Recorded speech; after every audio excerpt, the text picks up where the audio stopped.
مرحب مرحب يا هلال، أهلا أهلا، كيف الحال؟ قد غبت وإليك اشتقنا، وانتهى بعدك صار وصال. صباح النور والسرور أعزائي المشاهدين والمشاهدات، إن شاء الله قاعد تكونوا بخير وانتم تفرجوا في الفيديو تاعنا تاع اليوم. عاود طلت عليكم هاجر غوسات بوصفة رمضانية بامتياز. نغتنم الفرصة ونقول لكم رمضان مبارك، إن شاء الله يتعدى علينا بالصحة والهنا. هاد الخبزة كي راح توجيه الأخت الكريمة بلا ما تستعبي بلا ما تعياي، حاجة يعني بريزونطابل تاع رمضان، بلا ما تروحوا ديروا لاكو وتعيوا رواحكم في دارك. كي راح تحضري حاجة نقيه وما تسخفوش بزاف على الخبز وتحضروا بكونتيتي كتيره ولا تشرو بزاف حتى وين تقيسوه، ماشي مليح الفساد. اذا انا حنعطيكم مقادير اللي تكون قليله، تخرج لك 7 خبيزات اللي يكونوا على حسب الكف تاع يديكم. دايوغ هذا الخبز يجي خفيف يتكل. الى الافراد تاع العائله تاعكم كتار حاولوا تضاعفوا الكميه. اذا اللي راكم مهتمين بالوصفه عليكم غير تبعوا معايا الفيديو هذا للاخير، وكيما العاده والعوايد نبغيكم كاع تدوا معايا الاجر وتصلوا معايا على النبي. اللهم صل وسلم وبارك على سيدنا محمد وعلى آله وصحبه أجمعين. فرجة ممتعة طيبة وابقوا معايا للأخير. بسم الله على بركة الله. في الوصفة تاعنا تاع اليوم راكم تشوفوا بإذن الله المقادير متواجدة في كل بيت. عندنا كاس تاع الحليب اللي يكون دافي ما يعادل 200 مليلتر، نص كاس تاع الماء دافي أيضا 120 مليلتر، ملعقة كبيرة ممسوحة تاع خميرة الخبز 5 غرام، ملعقة صغيرة تاع السكر، ونصف ملعقة صغيرة تاع الملح، 2 ملاعق اكل كبار تاع زيت زيتون. اللي ما يبغوش ولا ما عندكمش تقدروا تعوضوه بالزيت نباتي. اما بالنسبه للنواشف راح نستعملوا اليوم غير الفارينه. اديت 420 غرام من الفارينه اللي تكون متعدده الاستعمالات ولا خاصه بالبريوش ايضا. اول حاجه راح نفعلوا الخميره تاعنا، نديروا الخماره السكر ونزيدوا عليها السوائل اللي ذكرتها معكم من قبل عفوا. لازم تكون دافيه هكذا كي تفاعل الخميره تاعكم فيت في بيان في، سورتو الا كان المطبخ تاعكم سخون راح تشد لكم حوالي 10 دقائق. انا راه عندي الدار شويه بارده، شدت لي للامانه 15 دقيقه. خليتها تفاعلت. اونتر طون بغيتوا تكملوا توجدوا الخبز تاعكم بيديكم، يعني تعجنوا بيديكم، اللهم بارك. اللي عندها تيرموميكس ولا البيتران اكي راح الاخت الكريمه تحطي كاول حاجه السوائل، تزيدي عليها بعد ما يتفاعلوا الزيت الملح، وضيفي عليها الفارينه، يعني فيها 2 زيتاب. تخمري الخميره تاعك ومن بعد ضيفي بقيه المكونات اللي سبقت وذكرتها معكم. في الترموميكس انا للامانه كنت درت البيتران، درت ريغليت الوقت 5 مينوت. باغ كونطخ اللي عندهم الترموميكس ديروا غير 3 مينوت تكفي وتوفي. واللي راح تعجن بالبيتران تعجنها 5 دقائق.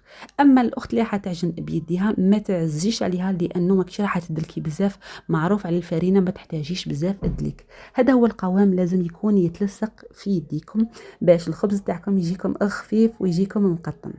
يعني راح نخليها تخمر كمرحله اولى الاخوات حوالي 40 دقيقه 45 دقيقه كيما سبقت وذكرت معكم.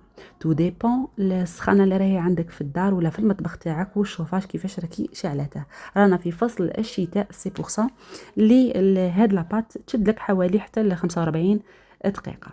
وإلا شتي بلي 45 دقيقة فاتت ومازال ما خمرتلكش مليح، خليها حتى لساعة، ما تخافيش الأخت الكريمة. على طاولة العمل كنت استعنت هنا بالفارينة. بديت هكذاك نقطع كويرات ولا أشكال هكذاك عشوائية. عينك هي ميزانك، لا حبيتي توزني بالميزان بغيتي ديريهم كاع كيف كيف ديري حوالي 100 غرام حتى ل 110 غرام. بقيت هكذاك نسقم في هذوك الكويرات تاوعي وندخل هذاك الهواء للداخل، يعني تقرصيهم حاجة يعني عادية.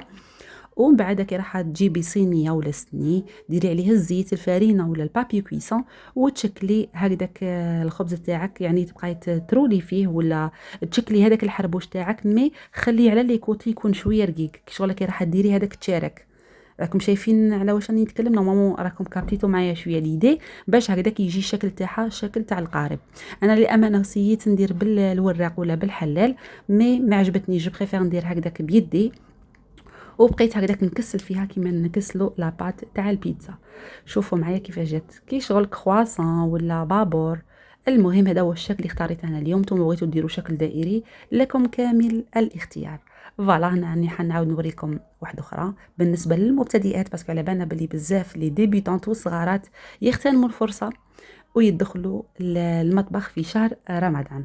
فوالا كيما راكم تشوفوا هذا هو الشكل تاعهم. انا خرجت لي كيما قلت لكم 7 حبات، لكن الافراد تاع العائله تاعكم كتار دوبلوا الكميه. المهم هذا الخبز بنين شباب يتكل مع الشوربه خفيف، ما في ساير الايام تقدري ديروه يعني فخصيت عمروه ديروه دي ساندويتش. فوالا بالنسبه بالخبز هذا كنت انا طليته فقط بالكريمه السائله، تقدروا تعوضوها بالبن. نعرفوا بزاف بلي لي زالجيريان يشربوا البن ولا يكسروا الصيان تاعهم بالبن، ولا ما كاش عندك البن ولا الكريمه سائله اطليها بالحليب. انا دايوغ كنت درت لكم ان بتي تيست بالحليب باش تشوفوا معايا باللي تخرج لكم يعني لون ذهبي شباب، خير ملي تخلوها هكذاك ما يخرج كيما البن والكريمه السائله. هذا فقط باش تعوضي البيض. انا ما بغيتش نخسر يعني صفار تاع البيض، الوغ مانيش راح نستعمله ومن بعد يقعد لي يشيط لي في الفريجيدير.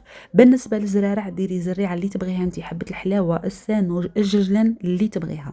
خليتها خمرت لي مره ثانيه حوالي 20 دقيقه، وكنت طيبتهم في الفرن اللي كان بريشوف يعني مسخن مسبقا حوالي واحد 15 دقيقه حتى ل 20 دقيقه. شعلت عليها ماكسيموم وخليتها طابت حوالي وقيله 7 دقائق ولا 8 دقائق ولا ما على بالي. شعلت لها الفونتيلاتور. عفوا نتوما يعني بالنسبه للطياب تاع هذا الخبز على حسب الفرن تاعكم، هذه حاجه اللي ناكد عليها الاخوات.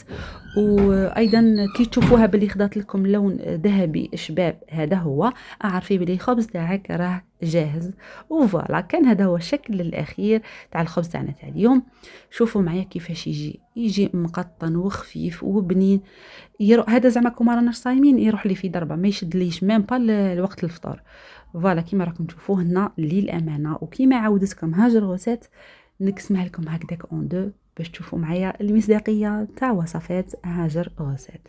شوفوا معايا ما شاء الله كيفاش يجي خاوي من الداخل ويجيكم او ميم طون مقطن خفيف ريشه. ما كاش كيفاش ما تجربوش هذه الوصفه وما تنجحيش فيها الاخت الكريمه من اول تجربه.